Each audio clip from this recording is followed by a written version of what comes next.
ignorance. The only thing which I always, right from my childhood, जिस चीज को मैंने डिसलाइक किया फिर भी उसको पढ़ा, फिर भी उसको एग्जाम में मेंशन किया। बहुत बार मैंने अपने पूरे जीवन में जगह जगह उसका चर्चा किया, विरोध भी किया, लेकिन फिर भी वो आज दुनिया का सबसे माना हुआ सिद्धांत है।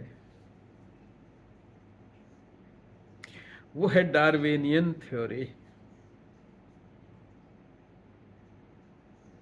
डार्विन के सिद्धांत में जो सबसे बड़ा फ्लॉ मुझे नजर आता है और जिससे मैं एग्री नहीं करता, बचपन से, आज से नहीं, वो है सर्वाइवल ऑफ फिटेस्ट। इस सर्वाइवल ऑफ फिटेस्ट के सिद्धांत ने ही हमारी मानव जाति के सारी आज की परिस्थिति जो हमारे लिए क्रिएट की है, वो यही सिद्धांत रिस्पॉन्सिबल है। हमने कहीं इंसान से इंसान के द्वंद्व को एक मान्यता दी, कंपटीशन को एक मान्यता दी।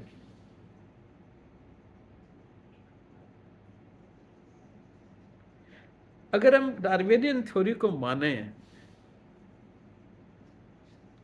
तो इंसान सबसे ज्यादा फिटेस्ट एनिमल हुआ इस पृथ्वी पर रहने के लिए।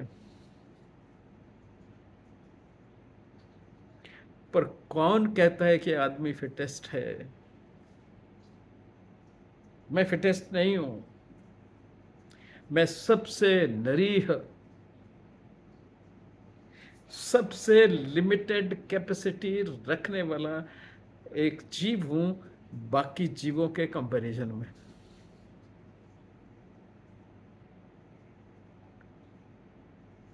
मैंने बैट की तरह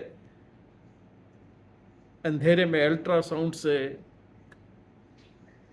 अपना काम कर सकता हूं, न ही पक्षियों की तरह साउथ पोल से नॉर्थ पोल तक या मेरे पिछवाड़े तक एक कोयल की तरह इंडोनेशिया से यहां तक और फिर यहां से अफ्रीका तक अपने घर जा सकता हूं, उड़ते हुए electromagnetic wave of the earth को अप्रिशिएट करते हुए। मैं बाघ की तरह 50-60 किलोमीटर प्रति घंटा की रफ्तार से दौड़ नहीं सकता।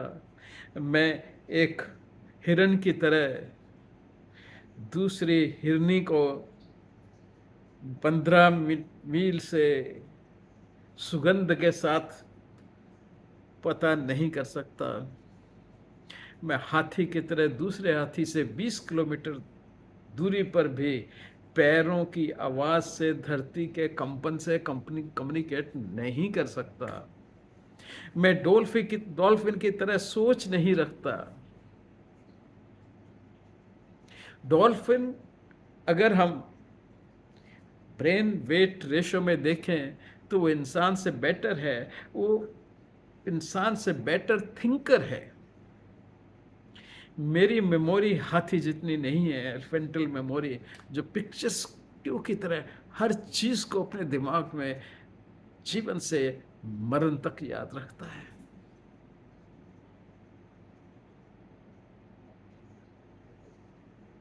मेरे पास तो कुछ है ही नहीं, सबसे निरीह प्राणी।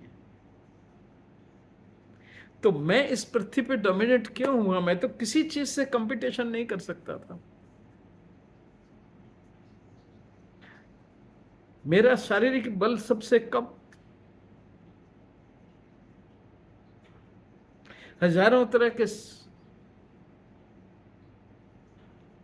जानवर, मुझसे ताकतवर, और उन सब के बीच में मैं जिया, बड़ा हुआ, अपना समाज बनाया, और आज मैंने अपनी पृथ्वी पे अपना आधिपत्य जमाया है। ये आधिपत्य मैंने अपने शारीरिक बल पे तो नहीं। मैं क्या डायनासोर से compete कर सकता है? या डायनासोर तो चलो उस वक्त मैं नहीं था, पर कौन जानता है मैं हूं भी। तो क्या डायनासोर के बाद आने वाली बड़ी बड़ी महाशक्तियों को,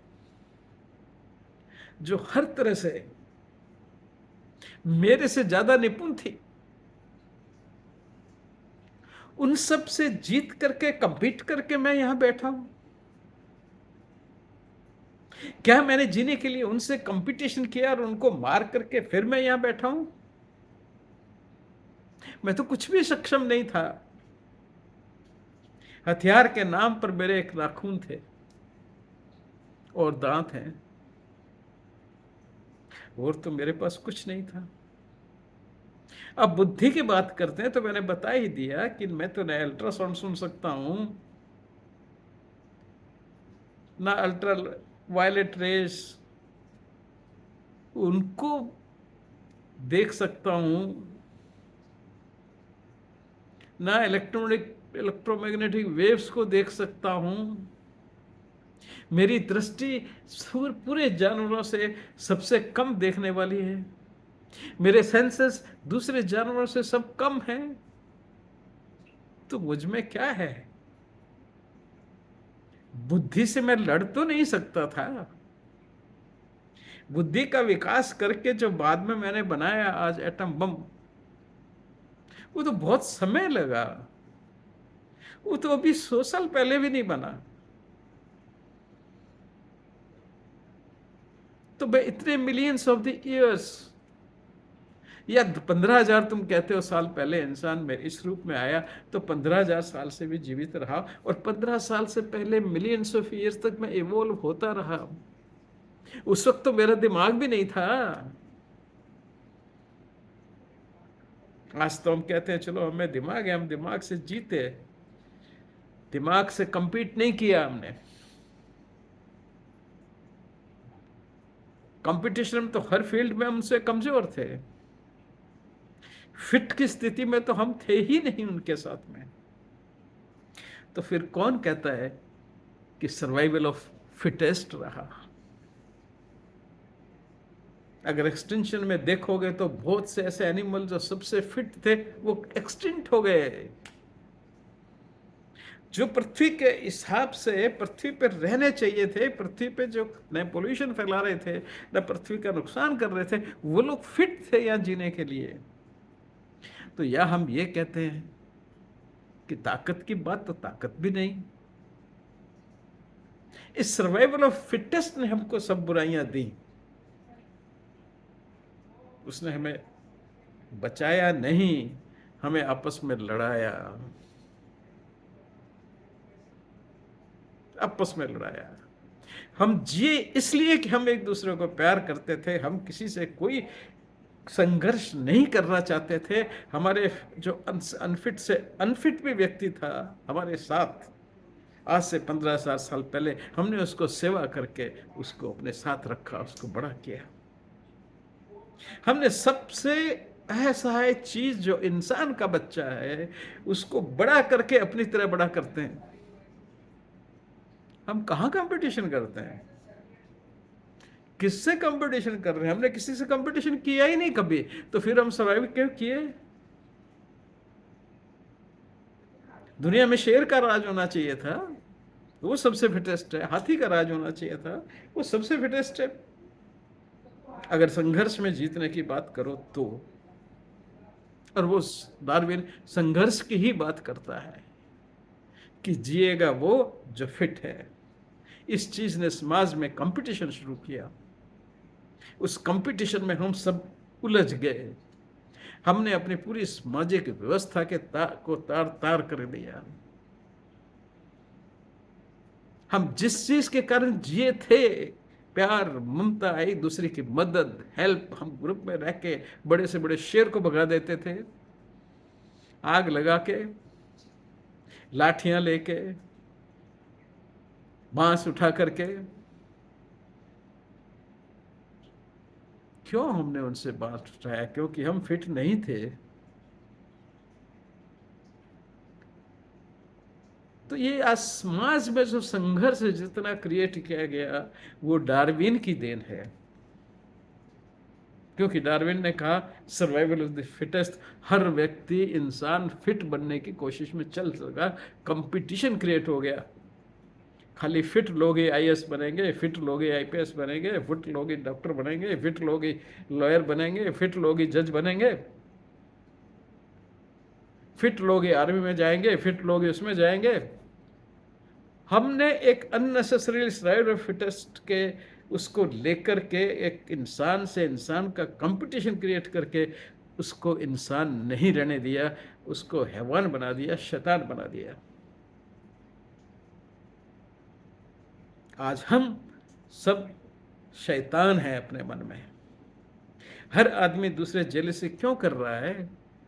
competition, survival of fittest. No, evolution चला है सर्वाइवल ऑफ ऑल। जो लोग, जो जीव सर्वाइवल ऑफ ऑल की थ्योरी पे चल रहे थे, वो सब जीवित रहे। इंसान उनमें से एक है।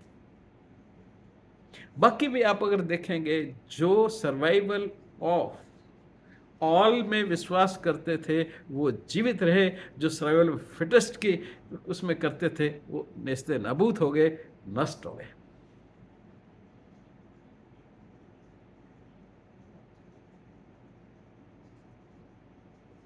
जीव की जनरेशंस को जीवों ने खाया है। वो सर्वाइवल ऑफ फिटेस्ट के लिए कारण नहीं खाया है। सर्वाइवल तो निहित मात्र सबका था ही अपने आप। वो तो स्वगत है। जीवन एक प्रवाह है। वो प्रवाह नियंता ने नियत रूप से कुछ नियमों के अंतर्गत चलते चरिवेती के रूप में रखा है। वो नहीं है, उसमें कंपटीशन नहीं है, उसमें प्यार है, ममता है। सरवाइव करना है ह्यूमन रेस ने अगर, तो प्यार करो, युद्ध को खत्म करो, सर्वाइवल ऑफ फिटेस्ट को खत्म करो। Everybody is fittest to survive, every life is fittest to survive.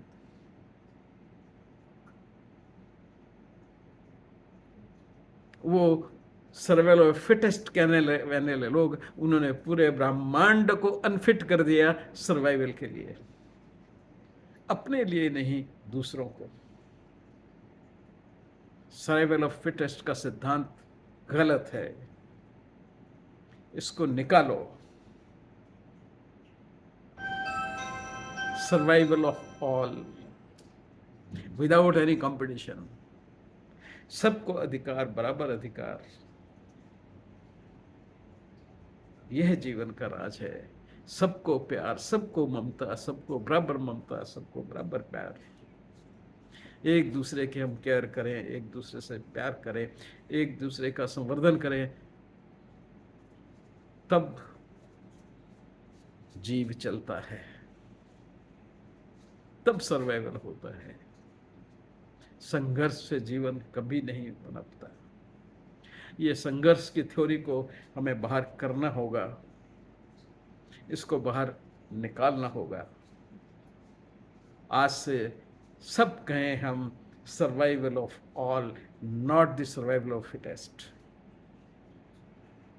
हर इंसान का, जीव का इस पृथ्वी पे, इस ब्रह्मांड पे उतना ही अधिकार है जितना मेरा या किसी और का। हम में से कोई ज़्यादा फिट नहीं है, कि वो दूसरा का अधिकार छीन के अपने पास रख सके। और सर्वाइवल फिटनेस हमें यह अधिकार देता है कि हम दूसरे के अधिकारों को छीन करके अपने पास रखेंगे, तभी तो हम फिट होंगे, उससे बेटर फिट होंगे। तो डार्विनियन सिद्धांत ने जितना नुकसान इस समाज का किया है और जितनी भी विपत्ति इस दुनिया में आई है वो डार्विन की थ्योरी के बाद आई है। उससे पहले किसी धर्म को देख लीजिए, आप किसी कंट्री को देख लीजिए, सब जगह सौहार्द था। और उसके सिद्धांत आने के बाद में संघर्ष शुरू हुआ। क्यों? कि वो संघर्ष को रिकमेंड करता है, वो संघर्ष की बात करता है, वो कहता है संघर्ष ही जीवन है। और वो जितना ज्यादा संघर्षशील होगा, जितना दूसरों को माल अपने पास ले आएगा, जितना दूसरों को नुकसान बाकी अपने पास ले आएगा, जो फिटेस्ट होगा, यानी कि आप फिटेस्ट है, जीने वाला फिटेस्ट है और बाकी अनफिट है। और खाली फिट लोगों को जीने का अधिकार है, वही जिएंगे। छोड़ो, इसको निकालो, इस पे फिर बात करेंगे टुकड़ों में, लेकिन इस भाव को जगाओ। तुम्हारा भी उतना ही अधिकार है सारे जीवन के रिसोर्सेस पे, पृथ्वी के रिसोर्सेस पे, जितना मेरा।